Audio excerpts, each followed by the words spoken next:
చూసుకుంటారు. ఏమిటి రాంబాబు ఏం చేస్తున్నారు అని సంబోధిస్తారు. మరి ఎన్నో పార్టీలు వచ్చినాయి, ఎన్నో కులాల పార్టీలు వచ్చినాయి.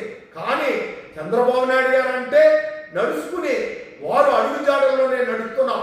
మరి ఈ రాష్ట్రాన్ని కూడా మరి 2045 నాటికి ప్రపంచంలోనే గొప్ప రాష్ట్రంగా తీర్చిదిద్దాలని కంకణం కట్టుకున్న వ్యక్తి చంద్రబాబు నాయుడు గారు.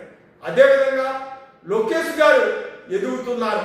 మీ అందరికీ తెలుసు, లోకేష్ గారు మరి అమెరికాలో చదువుకుని మరి మన రాష్ట్రంలో వారి తాతగారు వారి తండ్రి గారు అడుగుజాడల్లో మనం కూడా ప్రజలకి అందుబాటులో ఉండి ప్రజాస్వామ్యంలో భాగములయ్యి ప్రజలకు సేవ చేయాలనే ఉద్దేశంతో లోకేష్ గారు కూడా వచ్చి పార్టీలో జాతీయ పార్టీ కార్యదర్శిగా మరి పదవి తీసుకుని ఎంతో మందికి ఎన్నో కార్యక్రమాలు చేస్తూ మరి అనుకోని విధంగా మరి ఈ జగన్మోహన్ రెడ్డి కుట్రల్లో భాగస్వామ్యం అయిపోయింది ఈ రాష్ట్రం అని మరి పాదయాత్ర యువకాలం అనే పాదయాత్రను ప్రారంభించి మరి అతను పేరు ప్రతిష్టలో అప్పటి నుంచే ఎంతో వైభవంగా ప్రజల్లో మమేకమయ్యి ప్రజల యొక్క కష్ట నష్టాలను తెలుసుకుని ఏ విధంగా పార్టీని అభివృద్ధి చేయాలి, ఏ విధంగా రాష్ట్రాన్ని అభివృద్ధి చేయాలి అనే ఉద్దేశంతో ముందుకు తీసుకెళ్తున్న యువ నాయకుడు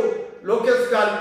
మరి ముఖ్యంగా యువతని ప్రోత్సహించి యువతని పెద్దల్ని ప్రోత్సహిస్తూ రెండు సమవుద్ధితో నడిపించాలనే యువ నాయకుడు లోకేష్ గారు కూడా ముందుకెళ్తారు.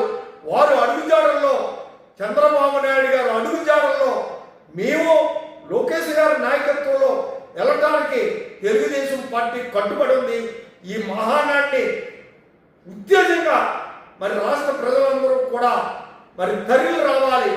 మరి ఎప్పుడు మనం నిర్ణయించలేని చోట కడపలో నిర్ణయించారు. తప్పనిసరిగా మరి మీరందరూ కూడా వచ్చి మహానాడిని